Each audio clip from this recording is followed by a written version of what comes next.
Hello there. Thank you so much for being here. I wanted to say that I'm Nico Fisher. I'm the marketing and online support person for our Global Voice of Peace.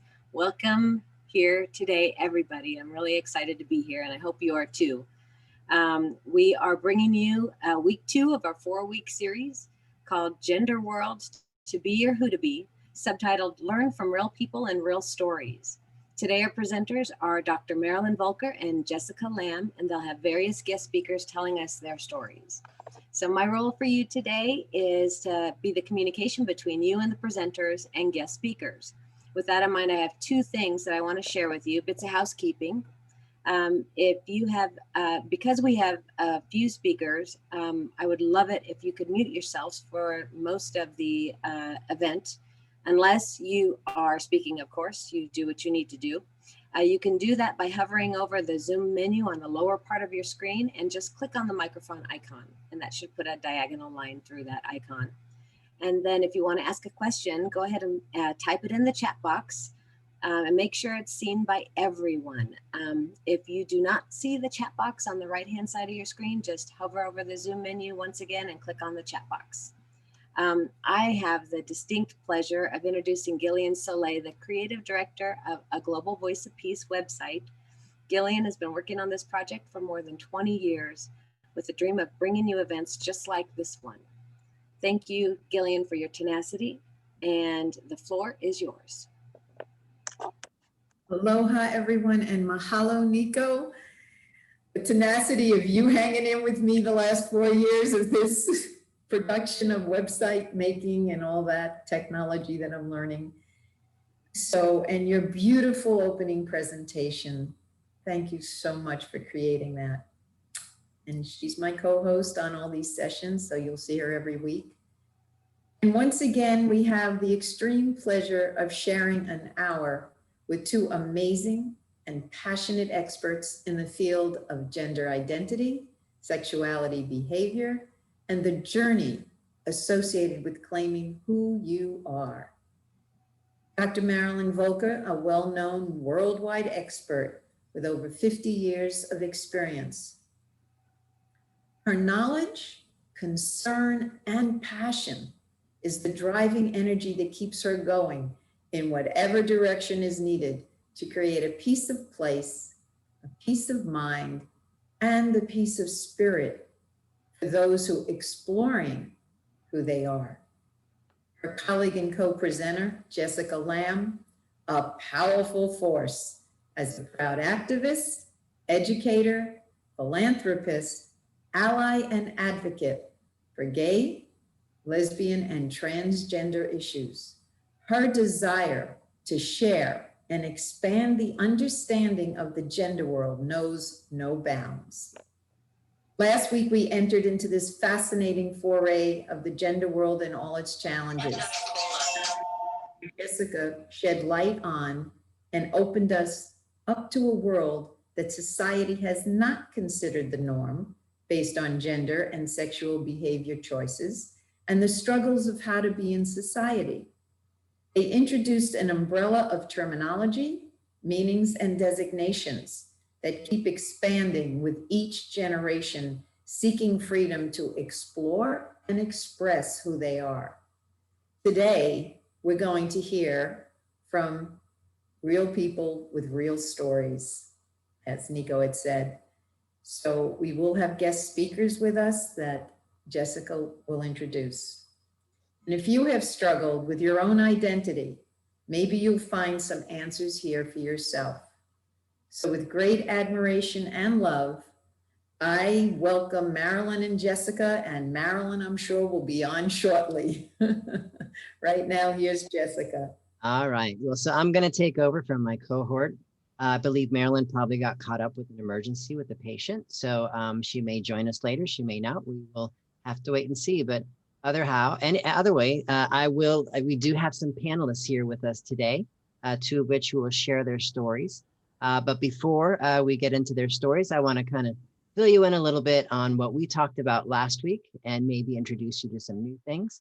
So let's talk a little bit about the transition through the lifespan of somebody who identifies as gender nonconforming, or just part of that gender expansive umbrella.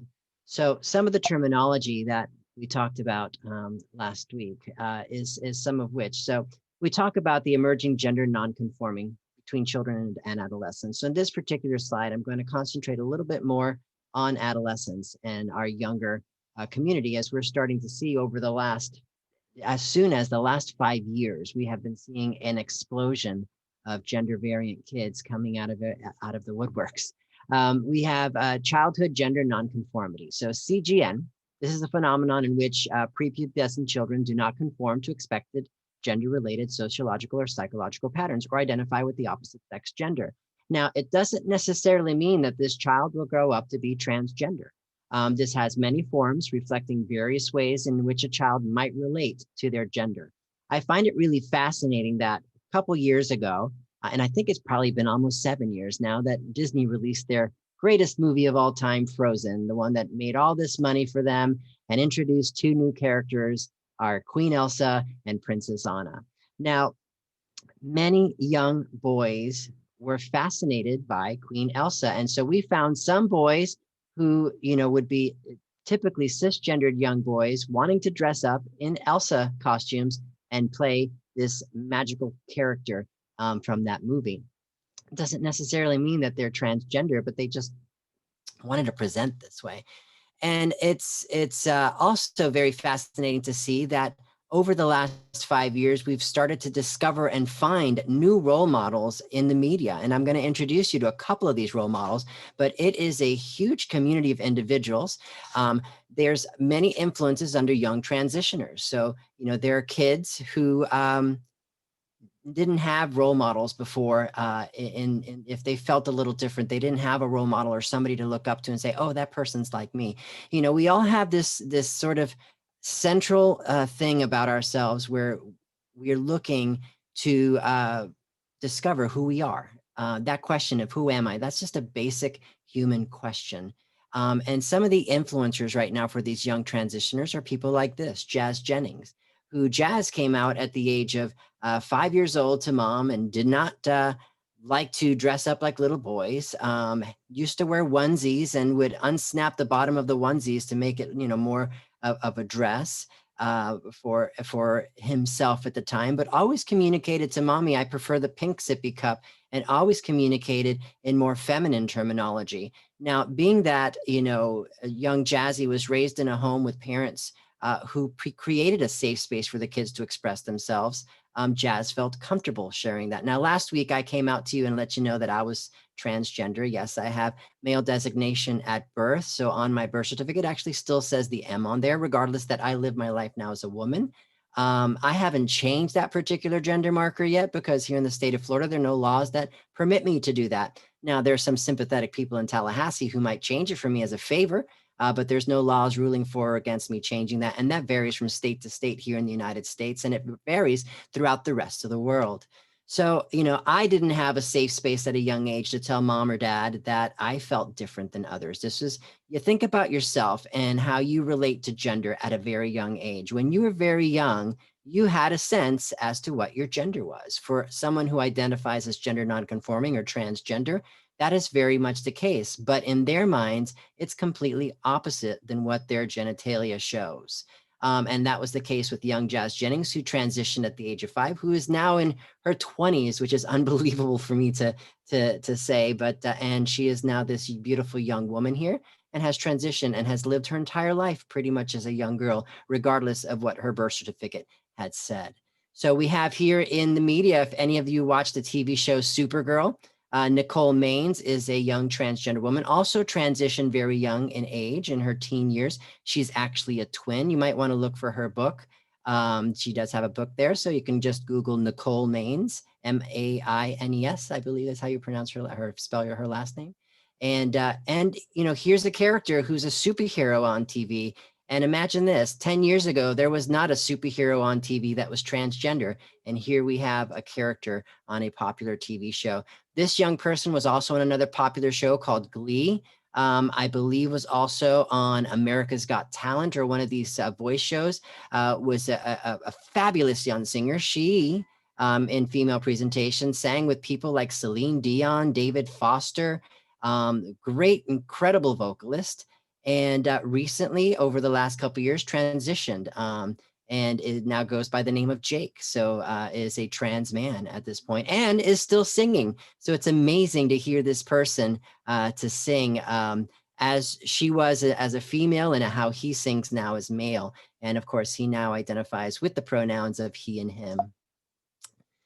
Some other characters that we might have seen. Here's a few other non-binary characters that we see on TV. The one on the far right, I just recently saw, was on a show called, I think it's on a Netflix show, UI, but I just recently saw this character on Star Trek Discovery, and actually plays a non-binary character on Star Trek Discovery. So even the Star Trek universe is expanding gender, if you will. And here's another character person here, is a Disney pop star, actually. This is a pop star who sings and has a record album out. She is a great role model for young transgender kids, especially for those who want to get into the business, and has an amazing career as a singer. We have another one here. How many of us have watched the TV show Saved by the Bell? Josie Tota. So Josie is also of Disney Channel fame, was on the show Jessie, and has been on other television shows as well.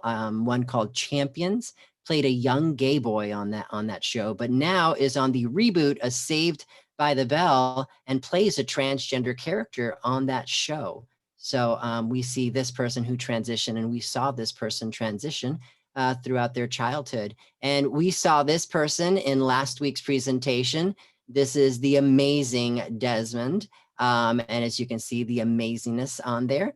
Desmond is amazing. You can look this little person up. This person is a cisgender young boy, but loves to present in drag. And mom has supported his drag career, if you will. And I believe Desmond is about 14 years old now and still dragging.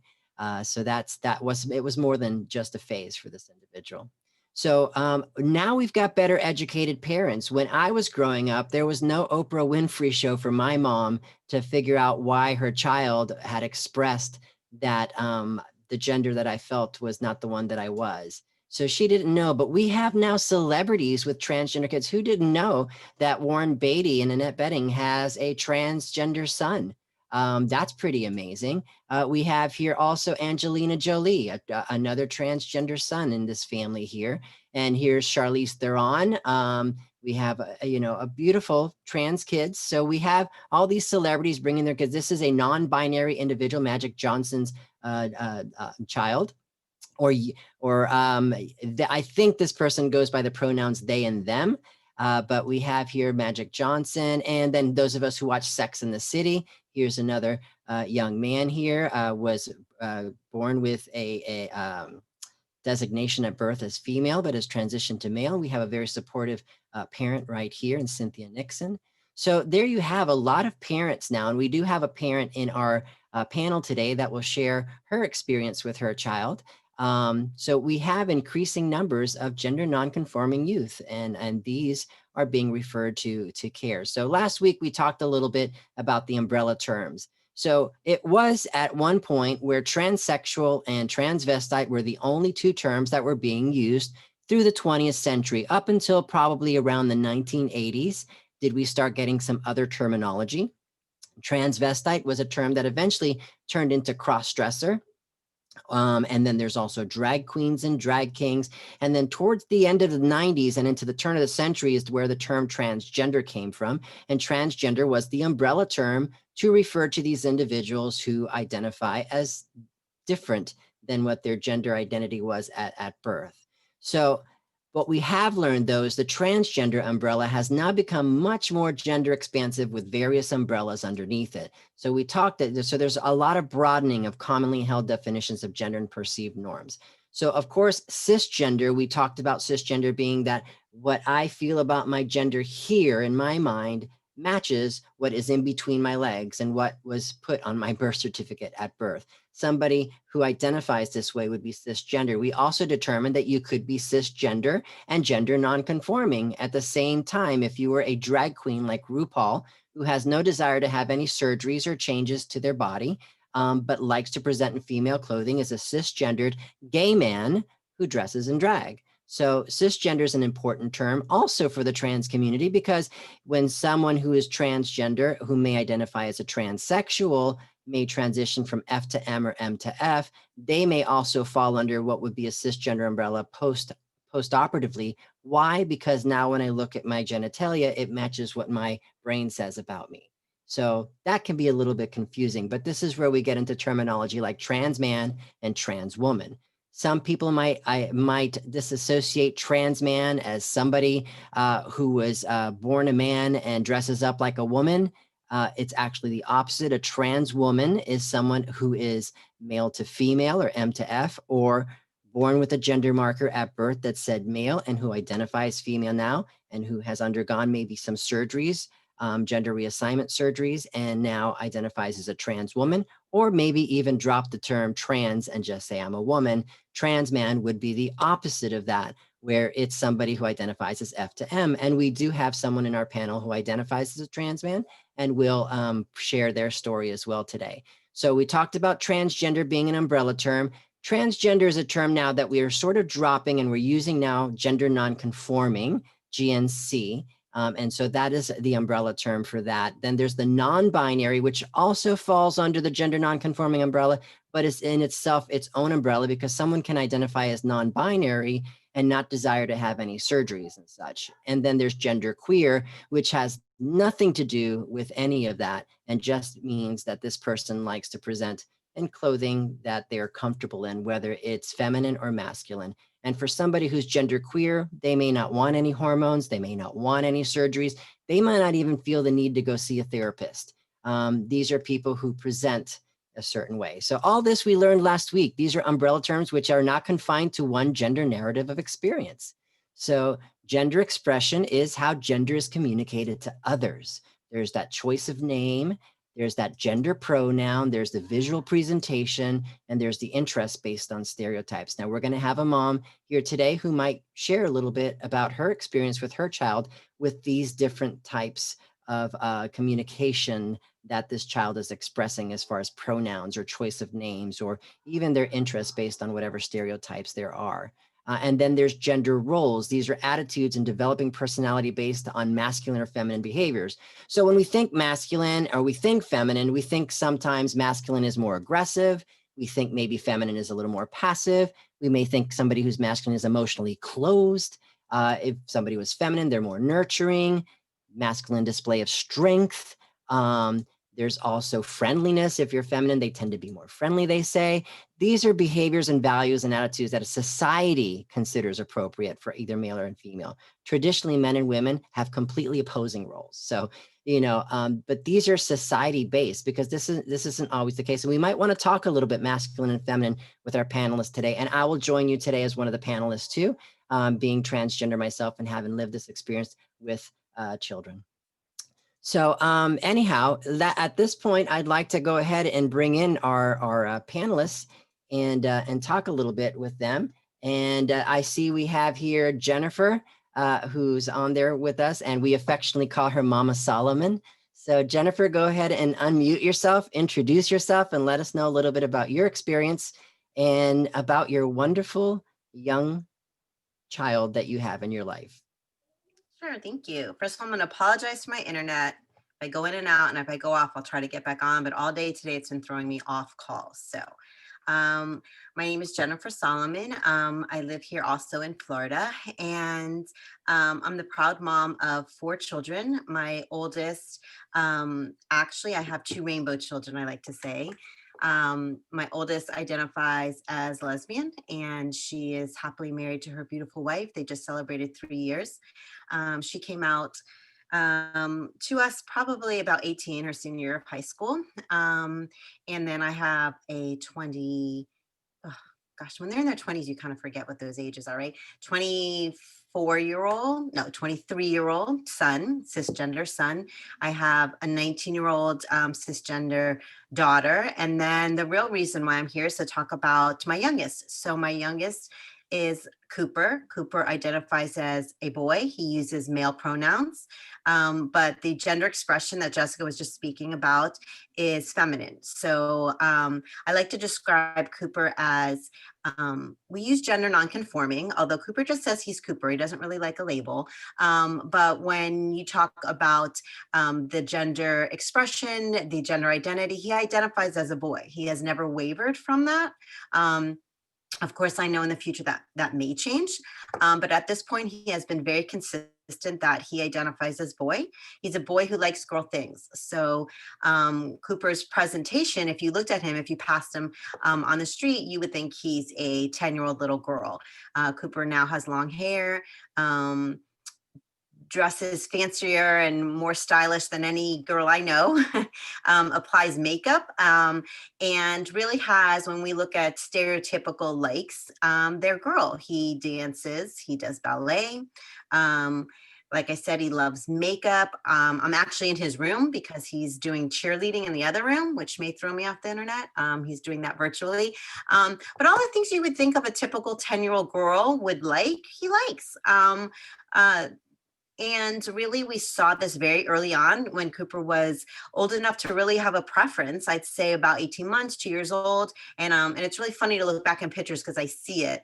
At his 2-year-old birthday party, if you look real closely, he has nail polish. And I just remember, having 4 kids, having 2 girls, 2 boys, just, wanting my child to be happy. And I thought this is fine. He was, asking for a Barbie doll rather than a truck. But then I started to, really look into this more. Is this a phase? Is this, I want to make sure, obviously, as a parent, that I was doing everything that I could to raise my child to be happy and healthy and safe. And really, I always emphasize safe because as a parent, that's the number one thing that we want with our child. So I started to look a little bit more because I realized it seemed to be more than a phase. It seemed to be more. And when you mentioned Frozen, boy, Frozen was it. I mean, Cooper was about 2 when first Frozen came out, and he was Elsa. I mean, he took his baby blankets and put them on his head and tied it so that the baby blanket would hang down, and we bought him the Elsa outfit, the dress up, but at that point it was dress up, and I was fine with him being exploring all kinds of gender roles, but as he got a little bit older, I realized it was more. He wasn't just pretending. This is how he was expressing himself. So I went online and I tried to find, what does it mean to have a little boy who wants to wear a dress? And I realized that, Cooper was really showing me his authentic self. And I had a choice. I can either, become my child's first bully, or I could be on board. And when you look at the statistics, they just scare the crap out of you. Children like mine that don't have support, whether it's from the home, whether it's at school, or have, someone in their lives showing them that it's okay, their suicide statistics are extremely high. And I knew that, as a parent, I was going to love my child no matter what. So we started this journey with Cooper. As a parent, I was looking for support, and one of the places I looked was PFLAG, and I realized that we didn't have a chapter here in Miami, so I started one. And I have a chapter now for years, and we have many families that have children like, not so many children like mine, but a lot of transgender. I have either young transgender children, adolescents, kids in high school, adult transgender, and we always call them children because I usually have families that come and parents, and of course they're always our children.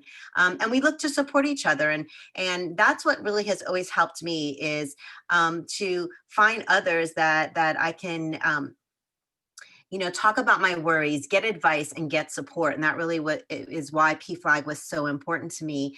And one of the things that really helped us is to educate. People are often fearful of what they don't know. And, to see a child like mine, I've heard everything from I'm a child abuser to you don't even want to know. But the way I look at it is I'm just supporting my child to be their happy, healthy self.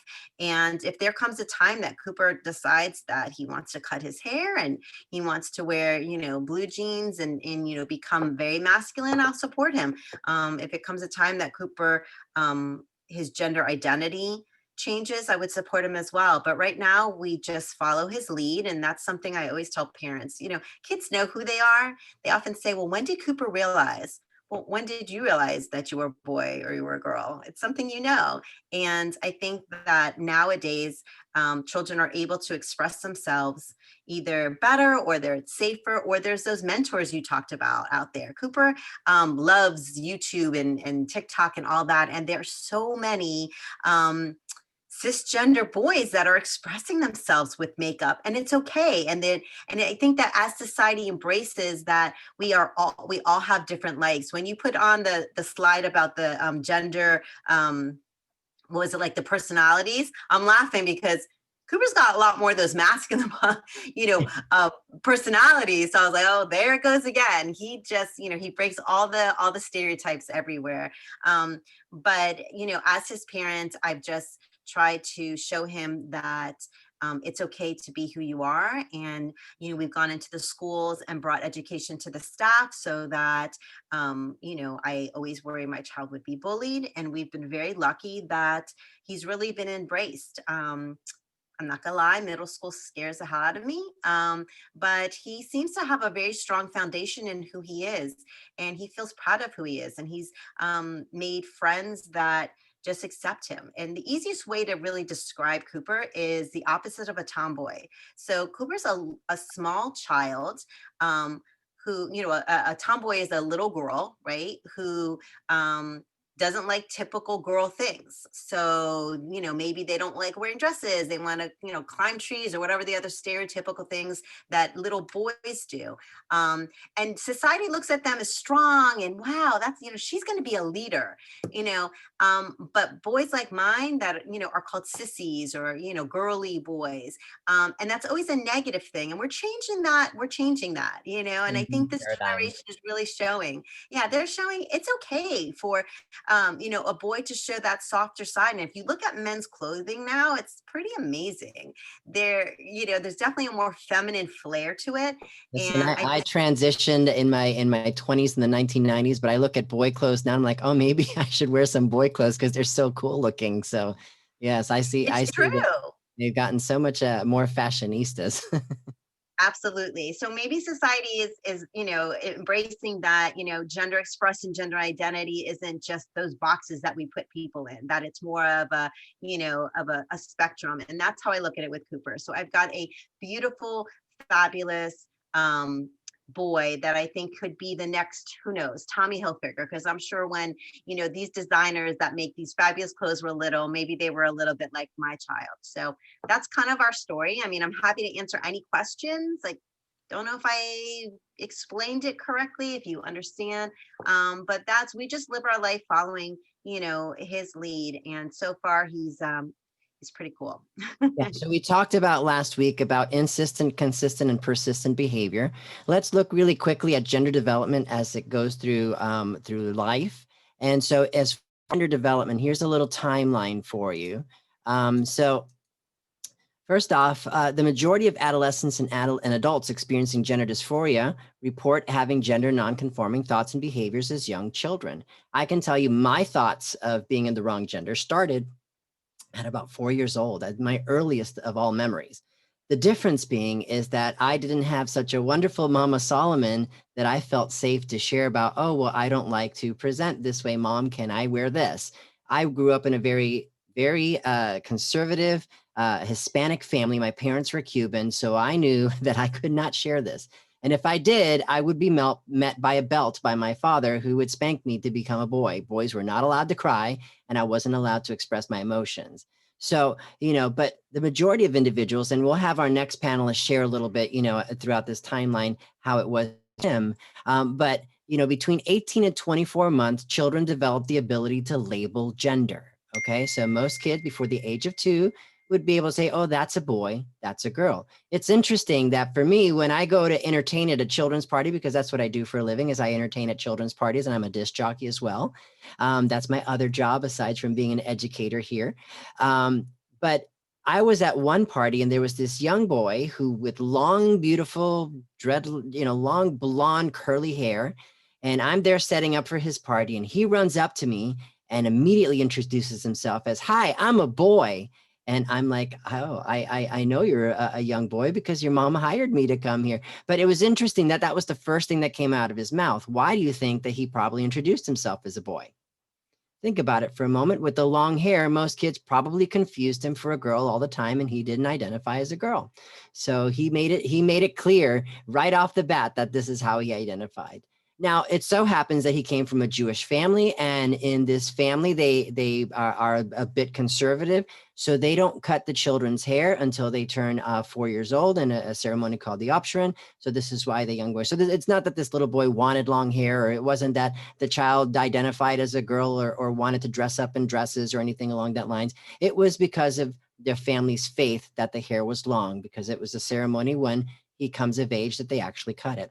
Between 2 to 4 years, most children recognize gender differences and they use gendered pronouns. So they'll immediately, based on social cues and social and props that the person is wearing, will immediately, assume that gender and assume those gender pronouns right off the bat as he or she, depending on what that person looks like. 5 to 6 years old, most children will declare their gender identity as either male or female. So think about that for yourself. For most children, this identity is consistent with their birth assigned sex and remains constant across the lifespan, but not so much for somebody who identifies as gender variant. Many children will experiment also with gender expressions and roles. As you see, through Jennifer's son, who has expressed and experiments with gender expressions all the times. Now, during the preteen years, this is the real situation. Now, think again from insistent, consistent, and persistent. Has this behavior been insistent and consistent and persistent throughout the life of this young person? For the majority, this experimentation with gender roles or expression does not persist into adolescence. However, in a small minority, which is about 1%, this does continue to persist and remains to be insistent, consistent, and persistent behavior, and most importantly, communication. If they feel a safe space to communicate this, they'll let you know. And if I felt a safe space, I would have communicated this. And, Jennifer does mention here, children never undergo any surgeries. They're unable to use hormone blockers at first and hormone therapy after that. So hormone therapy doesn't really start until they get into their preteen years, right before puberty. And that's something that's typically discussed with the doctor. So children experiencing gender dysphoria at a very early age, typically this does not subside and more than likely will intensify during that puberty, which is why, and this is all new medicine. And we're talking like the last 10 years. When Jazz Jennings came out back in the day in 2007, we weren't talking about hormone blockers quite yet as much as we're talking about them today. And it has become controversial in some places. The youngest sex change operation, for lack of a better term, was at the age of 16, and that was from Kim Petras, that superstar that you saw there with the blue with the blonde hair, that is a pop superstar. Kim Petras was reported as the youngest person to undergo surgery. It may have changed. So deciding on transitioning, those are things that we can probably talk about in a little bit. But I would love to hear from Tommy. Tommy, why don't you share with us your experience? We kind of went through that timeline. Let us know what it was like for you growing up and the family that you came from and how you identify today. So let's hear your story, Tommy. No problem. So I'm Tommy.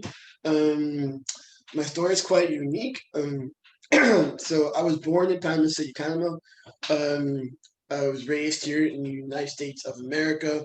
My parents happen to be pastors. My dad is still in ministry today, although he's not under a particular church, but he actually does. He still ministers.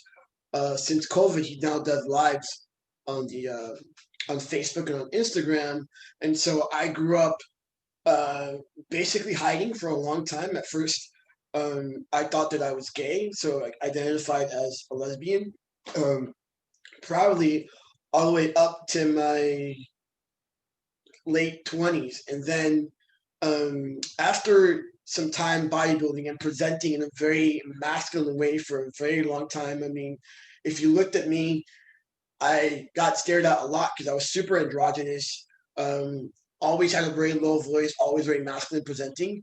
When I had to wear a dress for either school or church, I'd always wear my dresses with combat boots until my parents finally gave in and stopped making me wear dresses. I was pretty nice. I played drums professionally.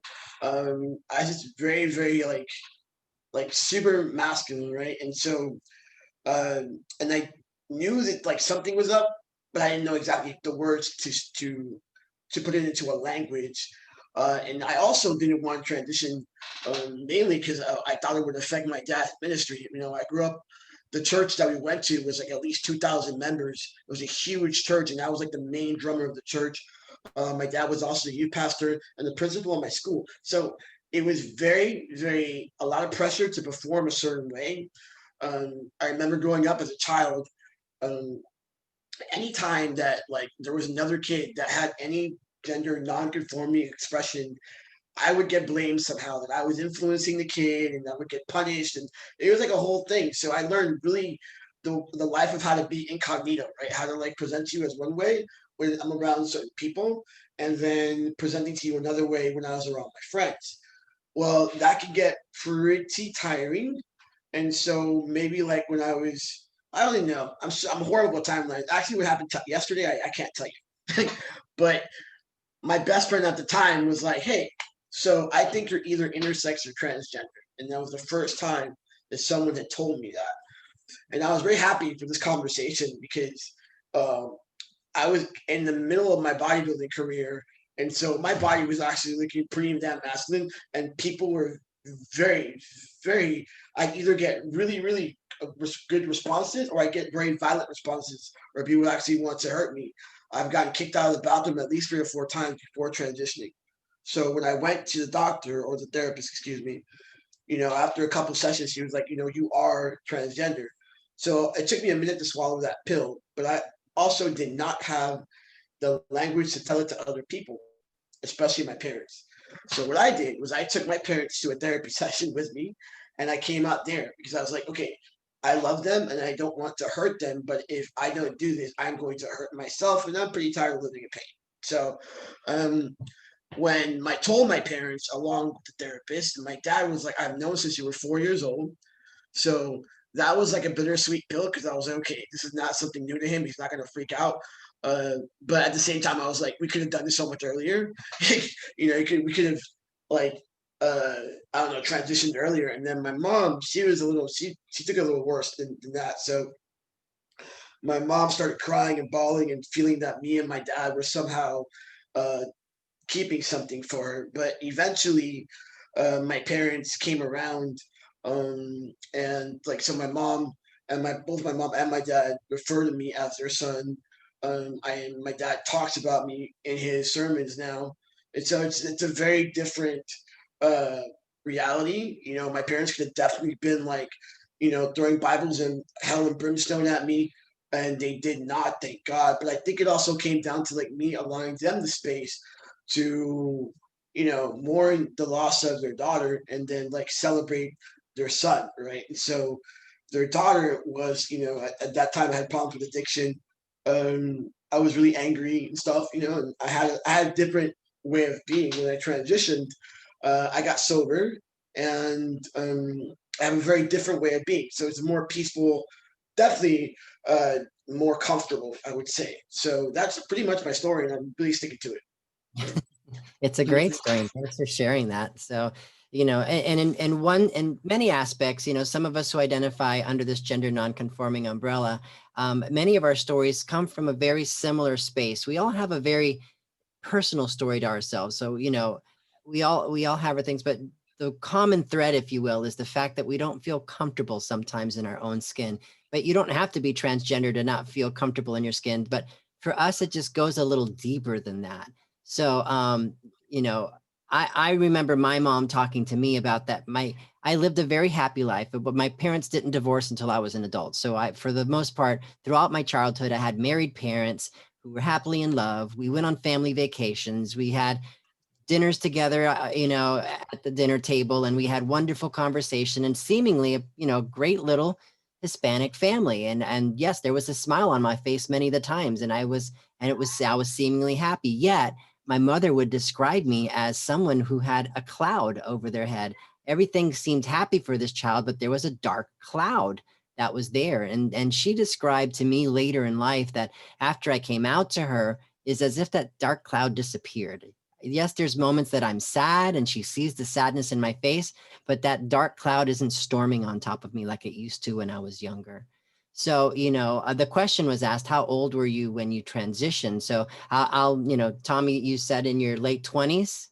Okay. Yeah, so I was in my late 20s, and then so I started testosterone, uh, basically like as soon as I like the first year, right? So and then after that, like 5 years later, I got my top surgery, and I pretty much said that after top surgery, I was personally done, and I just lived my life as a man, and there's no more things to do except bodybuild, So that's the one thing I'm very consistent with is like being in the gym and looking as masculine as I can through weights. Otherwise than that, like, you know, that's basically it.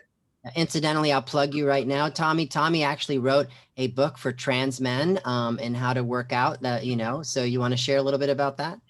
Yeah, so I noticed that when it came to like chest development for trans men, there was either one internet article and there wasn't an actual guide, to tell you what to do before transition. I'm sorry, before surgery, post surgery, the differences between cisgender men and trans men, because there are biological differences in how we do it. So my book just kind of explains how to do that if you are a trans guy, and it has a little bit of my story in there in more detail. Also, it's on my website.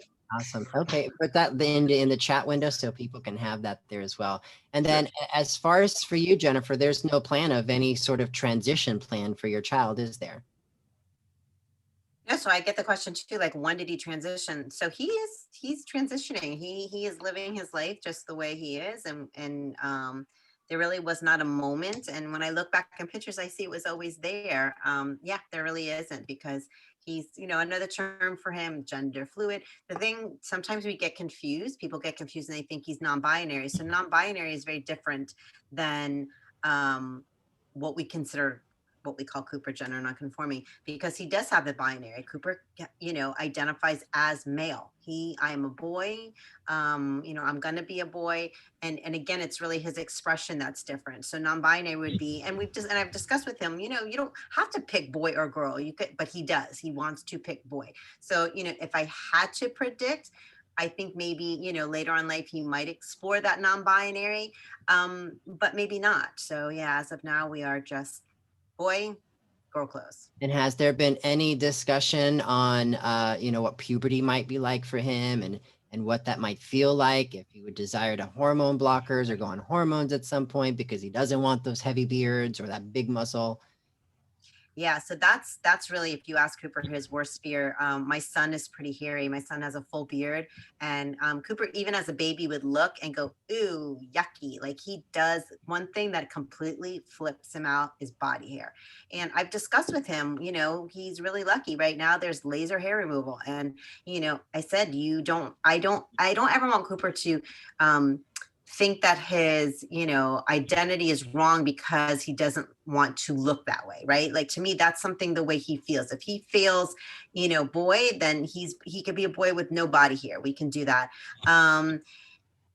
He would not want, his worst fear again is to maybe look like Tommy, like the bodybuilding. That Cooper wants to be little and thin and wear feminine type things. So it's going to be a wait and see. I mean, because he looks so much like my older son, I always say, imagine your brother without hair in a dress. And then he looks at him, he goes, okay, because my son's real thin and slender, more of a smaller man. So I hope that's the way he develops. I mean, like I said, adolescence is going to be quite a ride. And Dr. Volker is our therapist that I've introduced Cooper to. So I'm sure there'll be plenty of visits. But as of now, he doesn't have any body dysphoria. But I will tell you that when he starts developing like that, there definitely will be a question whether we would do some type of blocker or something. And I would be open to it. And I just want to put a real quick thing about that question about the transitioning and surgeries for kids. A lot of times politicians like to use that against trans kids and families. I know last year we had a bill put forth that would penalize doctors that treat trans youth. Treating a transgender child is something, first of all, life-saving, and no doctor and no parent would ever want their child to undergo anything permanent, such as a surgery at such a young age. So that really is something that doesn't happen. What happens is, blockers. And if your child needs that so that they don't have the body dysphoria, again, that's life-saving and reversible, right? So until they're fully developed adults, but that question sometimes is used against us. And I just want to make it real clear that no parent is doing surgeries on their children. They're doing life-saving therapies and blockers and stuff until they get to the point, and if they get to the point. So I just want to make sure we know that. Incidentally, I will announce that as of yesterday, our new president put an executive order preventing and combating discrimination on the basis of gender identity or sexual orientation. So we have now an incoming administration who is really in there. So let's talk a little bit about some of the reversible and irreversible effects. So some of the reversible effects, social transitioning. So changing clothes, you can reverse that at any point. You can dress more feminine, you can dress more masculine, and based on what society may define as masculine or feminine, because that's changed over time. Physical appearance, so clothing and gender props, that all can change. Earrings, you can take the earrings out. Or put them in. Names and pronouns, it's completely reversible. So you can change a name and later decide to use another name. You can also change your pronouns. The pronouns can change over time. And right now, what's comfortable for a lot of youth in their teenage years might be pronouns like they and them. And they'll go with these pronouns as they and them, and it's a conscious choice. And maybe at some point they may drop the they and them and may decide to go to one way or another, use he and him or she, or her. So these are things that really, is a no-brainer. You can change these at any point and reverse them. Social roles or living situations. Irreversible. So these are some of the things that are irreversible. Medical transitioning, anything medical, even if it's hormones. Yes, hormone effects is reversible. However, the lasting impact of the changes the body undergoes through hormone replacement therapy is irreversible. So to some degree, you would become a detransitioning trans person, for example. So if a person decides to go on female hormones, having male genitalia, they will develop breasts, they will develop softer skin. They will also see a little rounding of the hips. They'll, those estrogen has effect over the bodies. And let's say they decide, okay, don't want to do hormones anymore. Doesn't mean that the breasts will disappear. I always joke around. I've had surgery, by the way. I had that in 2003. I had a genital reassignment surgery in 2003, and I started hormones back in 1997. So if I decided to stop hormones, I always joke, I said, yeah, my penis will grow back, but that's not really true. Once these changes have occurred on the body, they have to be medically detransitioned. So for those trans men who undergo testosterone and they start to grow in those heavy beards, just because they stop taking hormones doesn't mean the beard will disappear. It's still be there. So they're going to have to take electrolysis, or so there's medical transition. Of course, any surgeries, that happen, in genital areas, that's irreversible. So once we take it away, we can't put it back. Secondary characteristics developed by hormones, hormone blockers can stunt the growth, but it also can impact brain development. However, this can buy time and mostly be reversible as bodies will resume pre-puberty after coming off of these. Studies are still being conducted on this, but hormone blockers will do that, will stunt the growth. Now, what happens for individuals going on hormone blockers, one of the things that get blocks is height.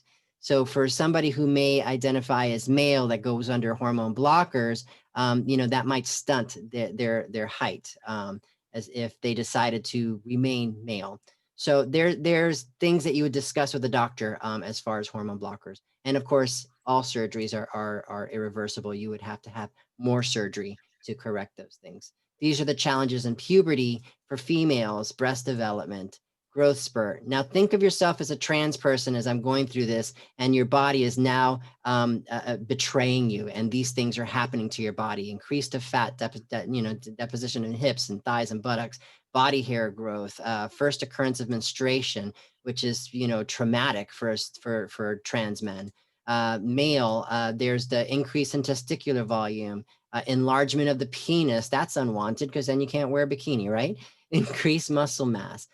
Deepening of the voice, that most people think that by taking hormones that'll fix the voice. Now, for male to female, from female to male, for trans men, taking hormones will deepen that voice. Now that is a secondary characteristic that is irreversible if they decided to stop. So that voice will be dropped forever. But here's the thing, voice can be manipulated, and you can take vocal classes to, soften it and really, make it to, whatever gender you're trying to communicate as. The Adam's apple development, which also happens in female, by the way. Thicker body and facial hair growth, the body shape changes, skull and bone structure, increased oil and sweat, growth spurt and height. So these are all things, these are the challenges through puberty that trans kids, would definitely, puberty is typically an unbearable for gender nonconforming adolescents, and gender dysphoria intensifies and emerges around that puberty time. So, the question was asked, Tommy, about any surgeries that you may have had. So do you feel comfortable sharing that with the group? All I've had is top surgery, so that's it. No more surgeries beyond that. Okay. All right. And I'd like to open it up. We have 10 minutes now left of our presentation. I want to go ahead and make sure that everybody has an opportunity to share questions and ask away. We have some wonderful experts here. What is top surgery? Go ahead, Tommy. What is top surgery? So top surgery is basically a reconstruction or of the chest. So they remove, in my case, they just removed the extra skin that was there and then gave me a more masculine presenting chest. If you're a trans guy, after that, you actually literally got to go to the gym, like get the rest of it, because they're just gonna basically chop it off and then like give you a cool incision so it looks more masculine. But after that, you gotta hit the gym. And that's just my opinion, though. Well, and top surgery is typically a term that most trans men will use about their chest. Top surgery isn't typically associated with somebody who identifies as a trans woman. And in some cases, we would refer to the feminine version of that, which would be, breast augmentation or something along that line. Any other questions we have out there? So please feel free to ask. And it seems we may have lost Jennifer, so she may log back in. Go ahead. No need to be shy. You can go unmute yourself. Jennifer just logged off. So when she logs back in, I don't know if her internet came down. We'll have her answer that question, Gillian. So, but go ahead and unmute yourself, and we'd love to hear your voices. If you have any questions for us, please feel free to unmute yourself and ask your question. Well, it was of Jennifer, but I think it would probably apply to Tommy and to you. In this day and age, there seems to be more acceptability, but like with her son, Connor, who is expressing as a female when he goes to school and kids his age, what's the acceptance of him? Or does he have to hang out with a certain group of kids? Across the board, it's like, what's the acceptance of him as Connor, but dressing as a woman, as a female in the social circles of school and sports or whatever he partakes in? Or Tommy, this is for you too, because I know you went through that, and Jessica. So that's my question. All right, so it really depends on, so when I was in high school, I hung out with all the outsiders, right? But that was because one, I'm Latino, I speak English and Spanish. And so in certain circles, I was not Black enough. In other circles, I was, Black. And so there was some other things. And I've always been a kind of like really smart and awkward to some people because I'm very confident. And so two things could happen when you're super confident, right? One, you could either make other people shy away because they're like, oh my God, you're too much. Or you can attract more people to you. Through my transition and through life, though, my circles have basically become more normal, I guess. The more I accept myself, the more people accept me.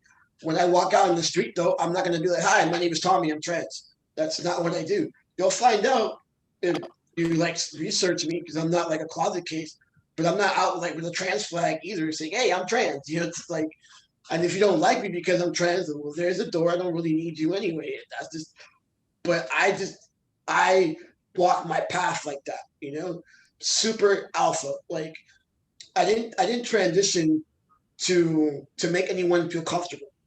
I transitioned to make myself feel comfortable because I have to love myself first before I can allow anyone to love me.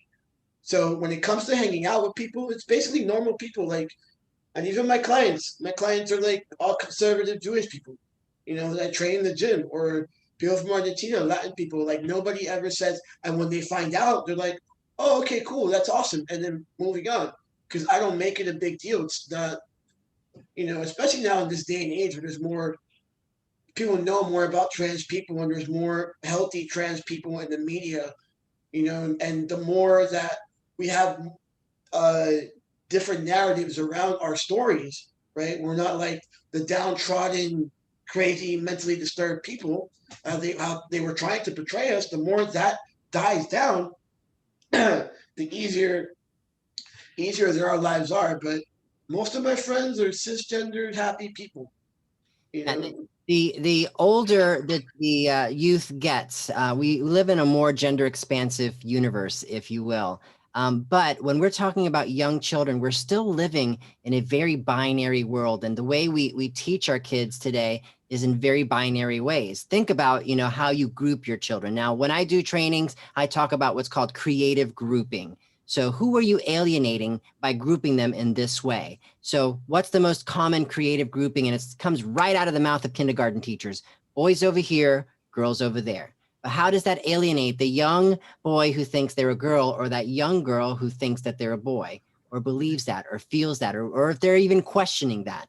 So this is where it becomes difficult. And of course, children understand gender through a very binary lens. If they have long hair, it's a girl. If it's short hair, so they're looking gender cues, gender props. So the communication to younger children is much more challenged, and it has a lot to do with the institution too. So instead of grouping kids boys or girls, I think, why not group them with short hair here, long hair there? Or my favorite one is 1, 2, and 3. 1, 2, 1, 2. All the ones here, all the twos there. Different ways of creatively grouping these kids. Jennifer, thanks for joining us again. The question was, how is Connor accepted by his friends and at school? So I know we were talking a little bit about here, the binary is really communicated much stronger at that age group. Once you start getting into middle school and high school, you start to notice more groups as cliques start to form. And now we see more gender expansiveness in the older youth as they start getting older. But what about when they're much younger? So Jennifer, if you don't mind chiming in, we'd love to hear from you. Sure. So actually, Cooper does mostly, I would say, hang out with girls because he, can talk the girl talk about what they like. But interesting enough, the boys do really still like him. And I think that part of that is they've known him since he's little. The boys, in fact, it's very cute because if there's a child that doesn't know Cooper and will say, "Are you a boy or a girl?" Often one of his friends chime in before he even says anything. "That's Cooper. He's a boy. That's his style. That's how he dresses." So right now they all really do accept him, and something that I fear. Can you still hear me? Yes. Yes, you're still good. Are you frozen? Oh, you might have frozen on us now. Yes, and as Jennifer was just explaining, most kids will take it at face value. If you tell them who you are, they accept you for what you tell them that you are. It's not until they reach a place where a grown-up in their lives might tell them differently, and they'll start to develop different values and different thought processes. I'll share with you a quick little story about my son. My son is a 30-year-old man who gave me that beautiful granddaughter that you saw come into this room a second ago. And when he was about 8 years old, now I transitioned when he was about 6. He was 5, my oldest was 6.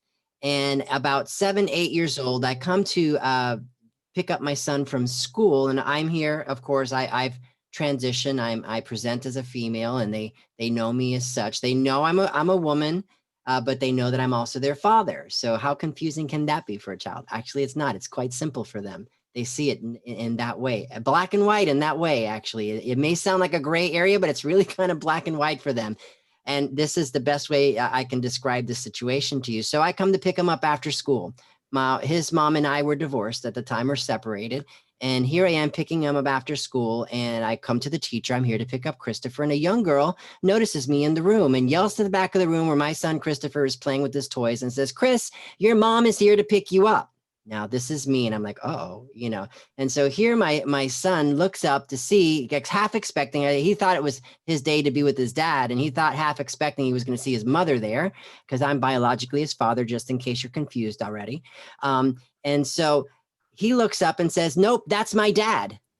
And for a second there, I'm like, mortified that he would say that in front of a classroom full of kids. And the little girl looks over to me really confused after Christopher said that. And she says, "No, Chris, she's got long hair. She's got earrings. No, that's your mom." And now Christopher, knowing who was standing there waiting for him to come to pick him up from after school, without batting an eyelash, said, "Nope, that's my dad." And the little girl still insistent. Okay, and there she is. She's twirling her hair like this. "Okay, she's got girl clothes. She's got makeup. You're such a liar, Chris. That's your mom." And so in that moment, Christopher decided to put his toys down and say, "Let me explain it to you. You know how like Michael Jackson is different and sometimes he looks like a girl, but nobody cares because he sings and dances really good? Well, my dad's a girl and that's it." And so the little girl looks over and she's like, "Whatever." And that was the end of the conversation. Why? Because Chris explained it to her. And so that was it. Now, when's it a problem for this young girl? Is when she goes home and tells mommy, "Mommy, guess what? Christopher's dad is a girl."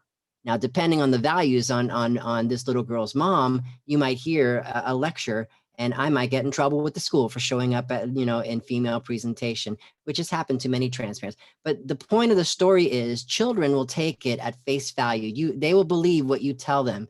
So if you say Santa Claus is real, they will believe you, until you tell them that Santa Claus is not real, etc. So this is the experience of children. And because we live in a society that's still very binary, a men's room and a girl's room, there's no in-betweens. However, you walk into a shopping mall and there's now the family restroom. So you could be boy or girl to walk in there if you wanted to.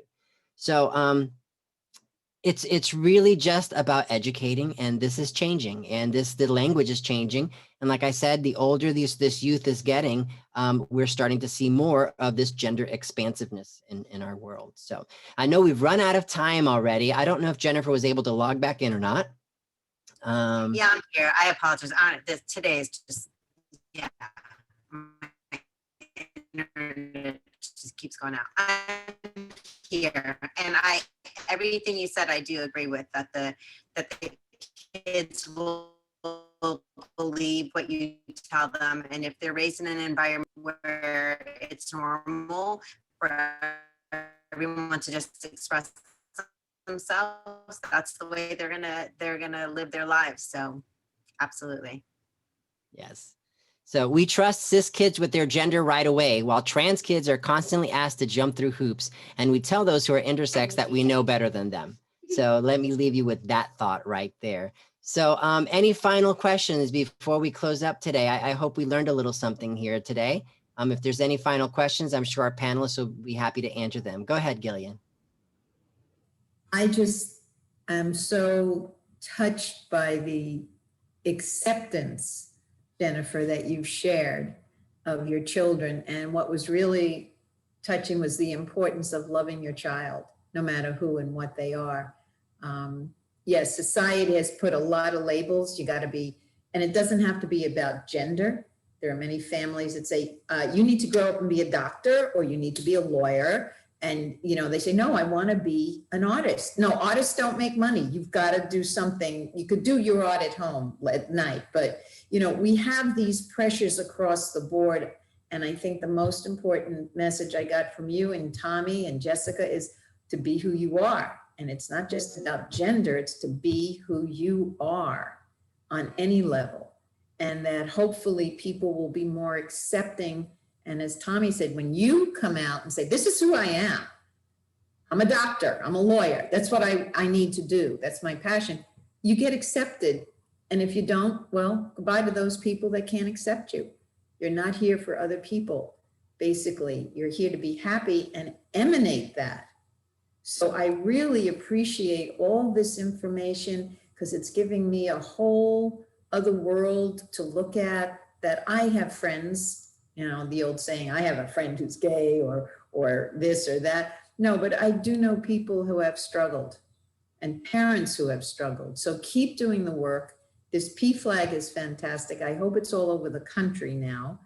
And God bless you for working with Marilyn, because she's absolutely the best, and with Jessica. And thank you. Thank you for your willingness to show up today, and Jessica to continue. And next week is going to be a very special week, because I just heard, and Jessica mentioned, the society's logistics is what Jessica and Marilyn are calling it. And I just heard yesterday that they're questioning transgender in the military. How does that happen? You know, what do they do about that? So, and in the workplace, you start working there as a man, you come in one day as a woman. Does that change your pay scale? Sometimes it does, actually. And I'll be happy to answer that next week, because I actually transitioned on the job, so I can tell you my experience with that. When I looked at job transition, I said, okay, we do have gender inequality around pay between men and women. That's still going on. Now you're a woman. You were a man. Now you're a woman. So thank you, Jessica. And I hope you'll join us next week, or Tommy. And I really want to give a huge shout out to our panelists, because these are amazing individuals, and I'm so thankful they're gracious of their time to be here with us today. So really, I'd want everybody just to kind of give them a big round of applause and thank them for being here. Virtual hugs. Yeah, I wish I had a Mama Solomon. I had a great mom, but you were an amazing individual for accepting your child just as they are. So, and Tommy, you know, you're great. I love you. So please let your friends know, people know. We'd like to see more people on the show next week. It's week 3. We have 2 more weeks. So we appreciate your support, and I appreciate you all. So mahalo, and that's thank you in Hawaiian, and we'll see you next week. Mahalo. Thanks, everyone.